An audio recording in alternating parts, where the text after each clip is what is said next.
मैंने अपनी fitness journey की शुरुआत कुछ ऐसे की थी। आप देख सकते हैं मेरी फ़ोटोज़ कि मैं स्किनी फ़ैट था।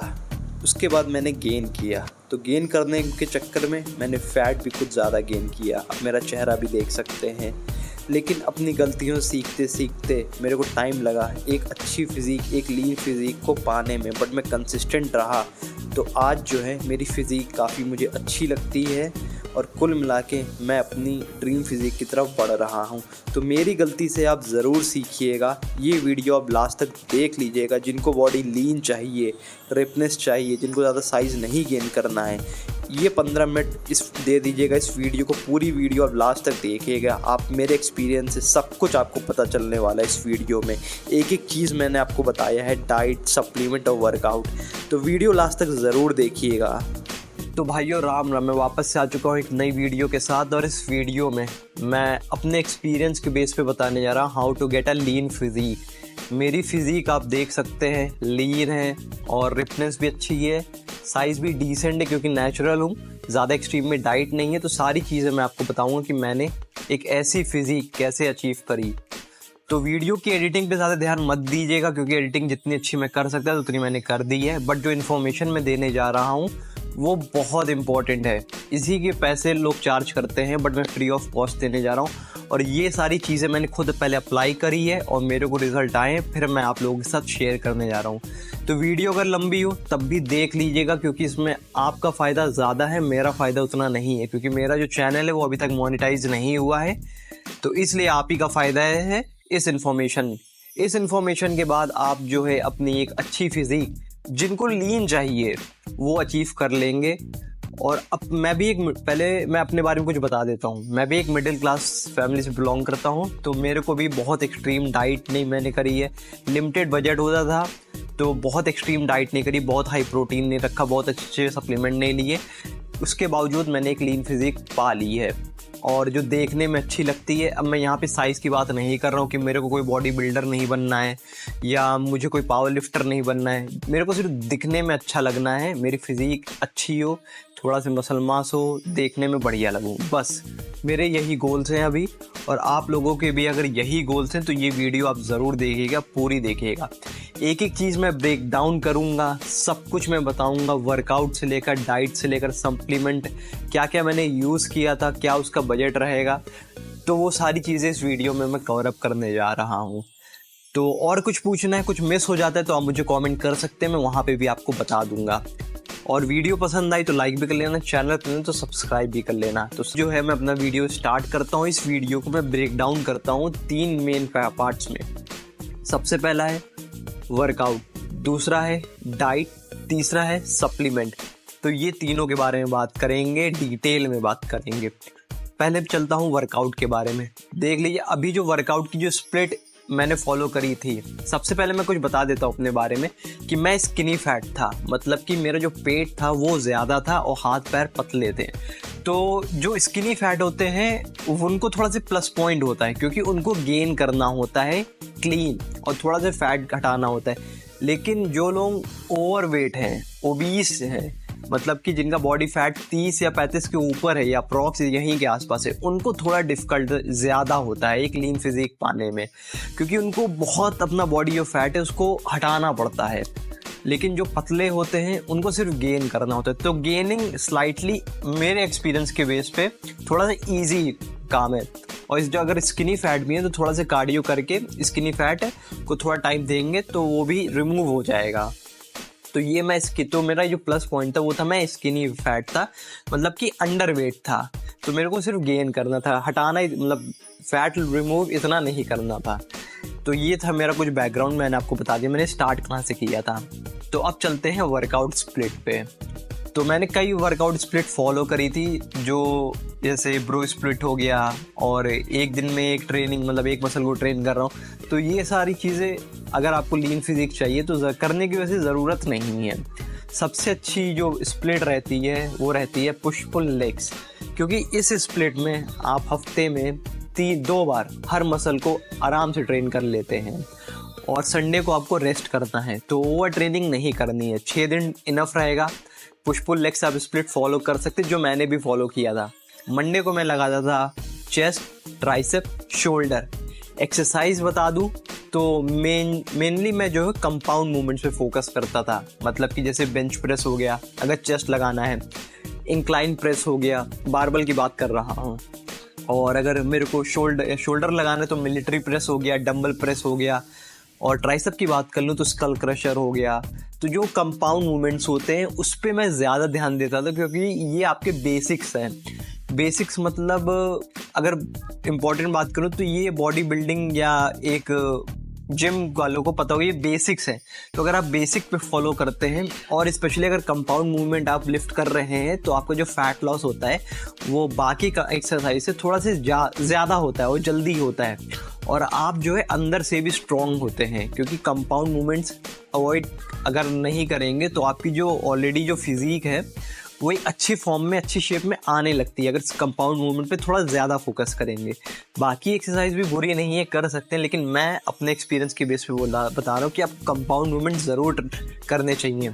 अब चलता हूँ ट्यूसडे पे। तो ट्यूसडे को मैं स्प्लिट फॉलो करता था, मसल ट्रेन करता था, बैक एंड बाइसेप।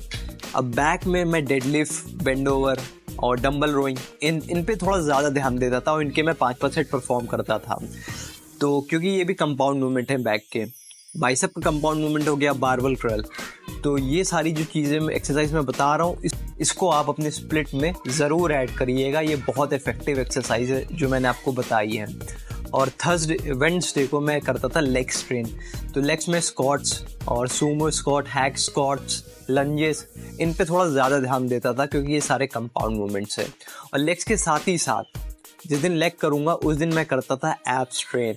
बाकी 2 दिन मैं कार्डियो करता था। अब मैं कार्डियो की अगर स्प्लिट बता दूं कौन कौन सी एक्सरसाइज कार्डियो में परफॉर्म करता था, तो वो मैं स्लो इंटेंसिटी कार्डियो करता था। मतलब कि बहुत हाई एक्सट्रीम, मतलब बहुत हाई इंटेंसिटी पे मैं कार्डियो नहीं करता हूँ, क्योंकि उससे क्या होगा ना, मसल लॉस होने के चांस ज़्यादा है। स्लो कार्डियो होता है जैसे कि आपने इंक्लाइन वॉक कर ली, 20 मिनट पूरी इंक्लाइन कर ली है और 5-6 की स्पीड लगा दी है, वो कर लिया आपने। स्टेशनरी बाइक कर लिया आधा घंटा, या क्रॉस ट्रेनर कर लिया आपने 20 से 25 मिनट, करता था मैं कार्डियो। तो ये जो है आप कार्डियो फॉलो कर सकते हैं। और मंडे ट्यूसडे आप कार्डियो कर लीजिए, और जिस दिन लेग्स लगा रहे हैं उस दिन आप एब्स ट्रेन कर लीजिए। तो ये थी मेरी स्प्लिट जो मैं फॉलो करता था। और same split Monday Tuesday Wednesday को करने के बाद मैं थर्सडे फ्राइडे सैटरडे भी सेम स्प्लिट फॉलो करता था। और संडे को मैं लेता था रेस्ट। अगर स्टीम है तो आप स्टीम ले सकते हैं संडे को, क्योंकि स्टीम जब लेते हैं तो उसमें भी पसीना निकलता है, तो जो एक्स्ट्रा बॉडी फैट होता है वो भी मतलब वेस्ट आउट होने में, वो भी रिमूव होने में हेल्प करती है स्टीम। तो जिनकी जिम में स्टीम है वो स्टीम भी ले सकते हैं संडे को। तो ये था मेरा वर्कआउट स्प्लिट जो मैंने आपको बताया है, और बहुत इफेक्टिव वर्कआउट स्प्लिट है। आप ज़रूर फॉलो करिए जिनको लीन फिजिक चाहिए, बॉडी बिल्डिंग करना है, पावर लिफ्टिंग बनना है, उसके लिए पूरा अलग गेम है। लेकिन यहाँ पे मैं लीन फिजिक की बात कर रहा हूँ आज के टाइम में, जिनको ज़्यादातर मेजॉरिटी में आई थिंक लीन ही चाहिए, क्योंकि सबको तो बॉडी बिल्डर या पावर लिफ्टर बनना नहीं है। तो ये आप फॉलो कर सकते हैं। सेकंड चलता हूँ डाइट में मैंने कोई एक्सट्रीम डाइट नहीं रखी, क्योंकि एक्सट्रीम डाइट रखने के लिए पैसे भी होने चाहिए, बट मेरा जो बजट है वो बहुत ही लिमिटेड है। बस एक चीज़ मैं आपको रिकमेंड करूँगा, किसी भी अच्छे ब्रांड का जिस पे आपको ट्रस्ट हो उसका वे प्रोटीन ले लीजिए। वे प्रोटीन अगर आप जिम स्टार्ट कर रहे हैं अभी तो मत लीजिए। अगर आपको 6 महीने साल भर हो चुके हैं तो अब आप वे प्रोटीन ऐड कर सकते हैं, अगर आपको लीन फिजिक चाहिए। बता देता हूँ मैं वे प्रोटीन क्यों बोल रहा हूँ ऐड करने के लिए। देखिए, वे प्रोटीन ले लेंगे तो वो ईजी टू कैरी होता है, ठीक है, अगर और डाइजेस्ट भी जल्दी होता है, और हाई क्वालिटी प्रोटीन उसमें होता है। जब आपको लीन फिजिक चाहिए होती है तो आपको जो प्रोटीन है वो थोड़ा से ज़्यादा लेना होता है।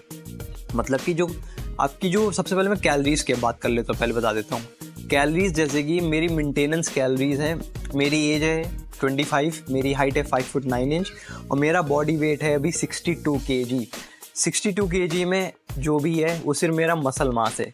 बॉडी फैट परसेंटेज की बात कर लूँ तो मेरा 12% है बॉडी फैट। तो फैट कम है मसल के हिसाब से, और जितने भी है वो पूरा मसल का साइज़ है मेरा। तो 62 मेरा बॉडी वेट। तो अगर मैं अपनी मेंटेनेंस कैलोरीज बताऊं तो अराउंड 2200 के आसपास मेरी मेंटेनेंस कैलोरीज हैं। और जो लीन रहना चाहते हैं वो इसी के आसपास, अपनी मेंटेनेंस कैलोरीज के आसपास ही पूरी कैलोरीज खाते हैं। बहुत एक्सट्रीम में हाई नहीं करते हैं और बहुत लो भी नहीं करते हैं। अगर 2200 कैलोरीज है तो मैं कभी 2000 ले लिया, कभी 2300 ले लिया, कभी 2400 ले लिया, मतलब कि मैं 2500 के ऊपर कभी नहीं जाता हूँ। तो ये है मेंटेनेंस कैलोरीज के आसपास ही रहना है। अगर थोड़ा सा आप कम खाएंगे तो थोड़ा सा ज़्यादा बेटर लगेगा, लेकिन लॉन्ग टर्म में थोड़ा कम मत खाइएगा। कभी कदार आप ऑफ डे कर सकते हैं कि आज आपकी लो कार्ब है, कल हाई कार्ब कर दीजिए, तो ऐसे आप स्प्लिट आप अपनी रोटेट कर सकते हैं। तो ये थी कैलोरीज के बारे में मैंने आपको बताया। तो आपको अपनी मेंटेनेंस कैलोरीज के अप्रॉक्स ही खाना है। अब मेरा बॉडी वेट है 62 kg। मेरे को प्रोटीन मैं लगभग लेता हूँ 90 से 100 ग्राम के बीच में, इतना इनफ है प्रोटीन। तो जो प्रोटीन है वो आपको लेना है 1.5 gram of your body weight. मतलब कि जैसे मेरा अगर बॉडी वेट है 62 तो मैं लेता हूँ 100 ग्राम के आसपास प्रोटीन। और फैट लेना है 0.7 ग्राम। मतलब कि मेरा जो अगर बॉडी फैट है 62 तो मैं फैट लूँगा अप्रॉक्स 35 से 40 ग्राम के आसपास। बाकी की जो कैलोरीज है वो आएगी मेरी कार्ब्स से। देखिए कार्ब्स मुझे इसलिए लेना है ताकि मेरे को एनर्जी प्रोवाइड कर सके कार्ब्स, क्योंकि कार्बोहाइड्रेट होता है main source of your energy.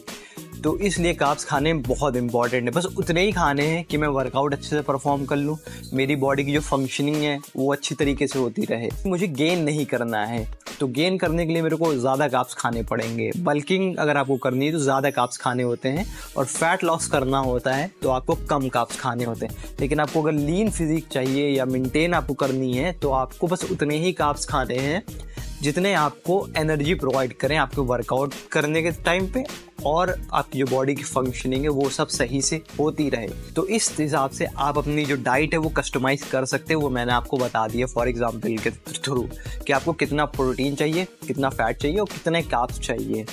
अब बढ़ते हैं, सबसे इम्पोर्टेंट वो है माइक्रो न्यूट्रिएंट। देखिए ये सारी जो मैंने आपको चीज़ें बताई, प्रोटीन, कार्ब्स, फैट, ये है मैक्रो न्यूट्रिएंट। और माइक्रो न्यूट्रिएंट होते हैं वो इक्वली इम्पॉर्टेंट है, मतलब कि वाइटामिन्स एंड मिनरल्स। मल्टीविटामिन ले सकते हैं अगर आपका बजट अलाउ करता है। अगर नहीं अलाउ करता है तो मैं कहूँगा वेजिटेबल्स खाइए, सलाद खाइए, फ्रूट्स खाइए। क्योंकि अगर मल्टीविटामिन ले लेंगे तो उसमें सारे वाइटामिन्स और मिनरल्स ईजिली मिल जाएंगे। और अगर नहीं ले सकते तो भी मैंने आपको बता दिया आप क्या खा सकते हैं। थोड़ा सा पानी आप एक्स्ट्रा पी लीजिए।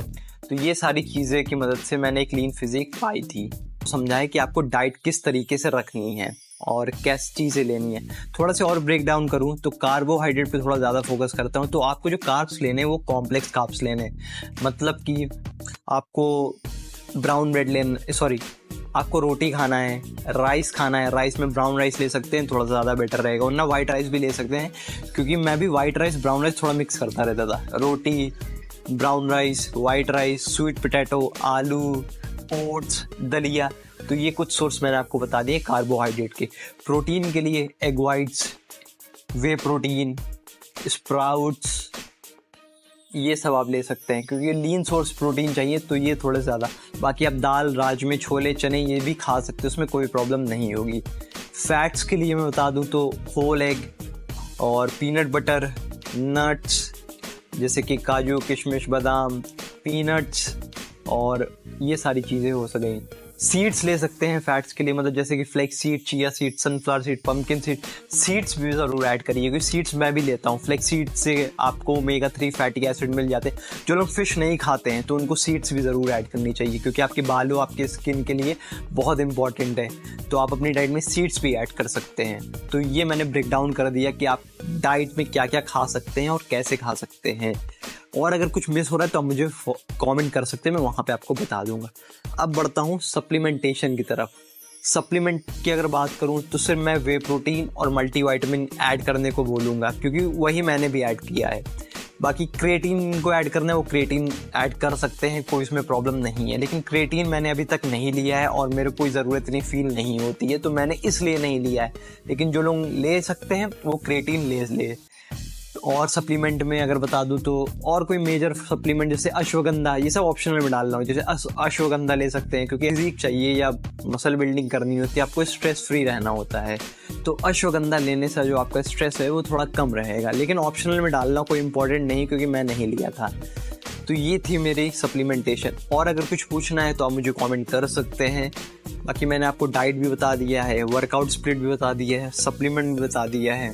तो ये थी वीडियो, मैंने जो डिटेल में आपको बताई अपने एक्सपीरियंस के बेस पे। आई होप जो मैं आपको बताना चाह रहा हूँ आप सारी चीज़ें समझ गए हो। अगर कुछ मिस हो रहा है या नहीं कुछ समझ में आया, बिल्कुल कमेंट करिएगा, मैं आपको बता दूंगा वहाँ पे। कुल मिला के मैं ये कहना चाहता हूँ कि आप थोड़े से पैसे इन्वेस्ट करके, बहुत ज़्यादा भी नहीं कह रहा हूँ, बस थोड़े से पैसे आप इन्वेस्ट करके और अच्छा वर्कआउट फॉलो करके एक डिसेंट डाइट लेकर आप एक लीन की बात करो, लीन फिजिक पा सकते हैं। सबसे पहले आपको कंसिस्टेंसी होनी चाहिए, डेडिकेशन, डिसिप्लिन, ये 3 तो पहले मेजर फैक्टर है। फिर बाद में आता है डाइट, वर्कआउट, आपका ये डाइट, वर्कआउट, सप्लीमेंट। लेकिन एक लिमिटेड बजट है, आप कंसिस्टेंट हैं, आप डिसिप्लिन हैं, तो आप एक लीन फिजिक ज़रूर पा सकते हैं। जो मैंने आपको बताया ये सारी चीज़ें आप ज़रूर फॉलो करिए। और ट्रस्ट मी भाई, अगर आप फॉलो कर लेंगे 6 महीने तक, 7 महीने तक कर लेंगे, तो 6 महीने के बाद आपको विजिबली जो चेंजेस हैं वो दिखने लगेंगे। आपको दिखने में लगेगा कि हाँ यार, आप एक अच्छी फिजिक की तरफ बढ़ रहे हो। बाकी मैं नेक्स्ट वीडियो में आप कमेंट करेंगे तो मैं अपनी फुल डे ऑफ ईटिंग जो अभी प्रेजेंट में ले रहा हूँ, सुबह से लेकर रात तक के मैं कितनी कैलोरीज ले रहा हूँ, क्या क्या चीज़ें ले रहा हूँ, तो उसके लिए भी मैं वीडियो बना दूँगा। बाकी मैं आपको ऐसे बता दूँ, जो मैंने आपको बताया है डाइट में वही मैं ले रहा हूँ, उसके अलावा मैं कुछ और नहीं ले रहा हूँ एक्स्ट्रा में। तो ये थी वीडियो। आई होप इस वीडियो से आपको कुछ हेल्प मिली हो तो लाइक कर लेना, चैनल पर तो सब्सक्राइब कर लेना, और अगर कुछ पूछना है तो आप बिल्कुल कमेंट कर दीजिएगा, मैं वहाँ पे आपको बता दूँगा। मिलते हैं अगली वीडियो में। राम राम।